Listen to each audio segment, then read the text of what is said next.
नमस्कार और बहुत बहुत स्वागत है आप सभी का इस चैनल में। तो हाल ही में अजरबैजान को लेकर एक बहुत ही हैरान कर देने वाली खबर आ रही है, जो भारत के इंटरनल मामलों में जैसे कश्मीर का मुद्दा हो गया या भारत पाकिस्तान का कोई इश्यू हो गया, हर मामलों में यह पाकिस्तान को सपोर्ट करते थे, वही अजरबैजान अब भारत के शरण में आ चुका है। खबर यह है कि अजरबैजान भारत का हथियार खरीदना चाहता है, इसीलिए अजरबैजान ने कहा है कि हम आपके हथियार खरीदना चाहते हैं। लेकिन यहाँ अजरबैजान डायरेक्टली भारत से ये मांग नहीं की है, इन्होंने एक तीसरे देश के जरिए ये प्रयास किया है कि कैसे भी भारतीय हथियार इन्हें मिल जाए। तो पूरी अपडेट क्या है इस वीडियो में जानते हैं, लेकिन आगे बढ़ने से पहले इस वीडियो को एक लाइक करके इस चैनल को सब्सक्राइब जरूर कर लीजिए, क्योंकि यहाँ आपको बहुत ही अच्छी जानकारी मिलने वाली है। तो दरअसल अभी के समय इंडियन वेपन्स को लेकर दुनिया के अलग अलग देशों में इसकी डिमांड एक अलग लेवल पर देखने को मिल रही है, और दुनिया भर के कई देश जो अभी तक अमेरिका, फ्रांस और रूस जैसे देशों से अपने वेपन्स खरीदा करते थे, वह देश अब तेजी के साथ डिफेंस हथियारों को खरीदने के लिए भारत के सामने हाथ फैला रहे हैं। लेकिन इसी बीच हाल ही में एक ऐसी खबर आ रही है जिसकी चर्चा दुनिया भर के देशों में जोरों शोरों से चल रही है, और बड़े बड़े देश भारत के जियोपॉलिटिक्स की तारीफें भी कर रहे हैं।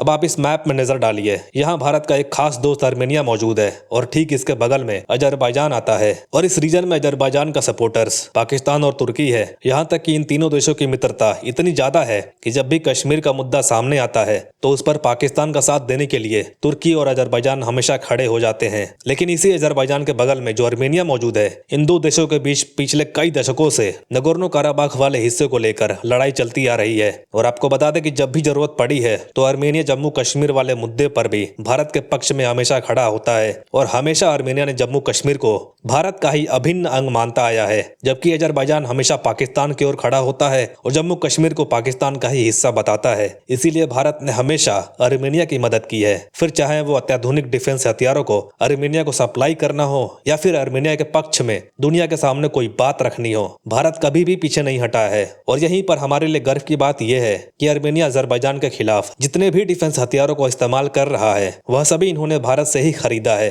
आर्मेनिया ने इस साल इतना ज्यादा भारत से डिफेंस हथियार खरीदा है कि देखते ही देखते भारत आर्मेनिया के लिए लार्जेस्ट डिफेंस सप्लायर बन चुका है। और आर्मेनिया ने हाल ही में हुए अजरबैजान के साथ कॉन्फ्लिक्ट में अजरबैजान को बहुत अच्छा खासा डैमेज भी पहुंचाया था, और इसी के चलते दुनिया भारतीय हथियारों की ताकत देख रही है कि भारत के द्वारा आर्मेनिया को भेजे गए डिफेंस हथियार कितने पावरफुल हैं। इसी कारण से हाल ही में अजरबैजान आर्मेनिया से युद्ध में हारने लगा तो उन्हें खुद ही इस बात का एहसास हो गया कि भैया जो ताकत और जो क्वालिटी भारतीय हथियारों में है, वो बात पाकिस्तान या तुर्की के हथियारों में नहीं है। और आपकी जानकारी के लिए बता दें, भारत अभी आर्टिलरी गन सिस्टम से लेकर पिनाका रॉकेट लॉन्चर जैसे घातक डिफेंस हथियारों की सप्लाई आर्मेनिया को कर रहा है, और इसके अलावा भारत मल्टी बैरल और बैलिस्टिक मिसाइल जैसे छोटे से लेकर बड़े बड़े डिफेंस हथियारों तक की सप्लाई दे रहा है। तो आर्मेनिया एक तरफ इंडियन वेपन्स का इस्तेमाल कर रहा, तो वहीं दूसरी तरफ अजरबैजान के पास जितने भी हथियार हैं उसको उन्होंने तुर्की और पाकिस्तान से खरीदा है, और भारतीय हथियार के सामने पाकिस्तान और तुर्की के हथियार फीके पड़ रहे हैं। इतना ही नहीं, अजरबैजान ने अभी कुछ ही महीनों पहले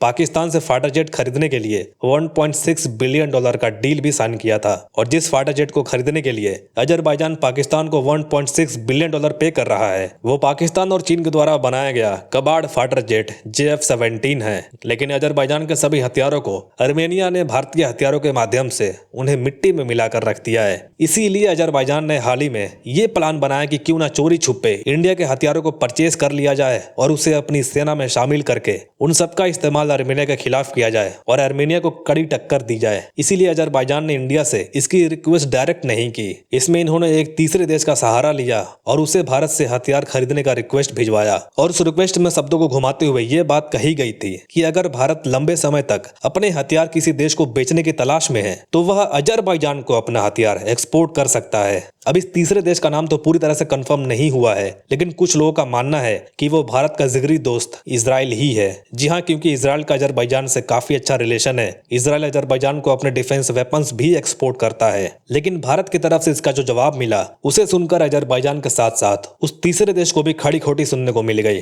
भारत ने इस रिक्वेस्ट को तुरंत ही रिजेक्ट कर दिया, और भारत ने यहाँ ये कहा कि अगर किसी देश को हमसे कोई डिफेंस डील करना है तो वो डायरेक्ट हमसे आकर बात करे, और हमारे लिए लॉयल्टी सबसे इंपॉर्टेंट है। हम पैसों के लिए कभी अपने फ्रेंडली कंट्री के एनिमी को अपना हथियार कभी नहीं बेचेंगे, क्योंकि ये हमारे पॉलिसी के खिलाफ होगा। तो फिलहाल यह भारत ने एक चीज क्लियर कर दी है कि हम आर्मेनिया के साथ हैं और हमेशा खड़े रहेंगे, और हम पैसों के लिए अपने मित्र देश के साथ कभी भी धोखा नहीं कर सकते। बाकी दोस्तों, आपको क्या लगता है, भारत ने अजरबैजान को मना करके सही किया या नहीं? कमेंट्स में जरूर लिखें। फिलहाल के लिए इतना ही। Thank you very much for watching. मिलते हैं अगली वीडियो में।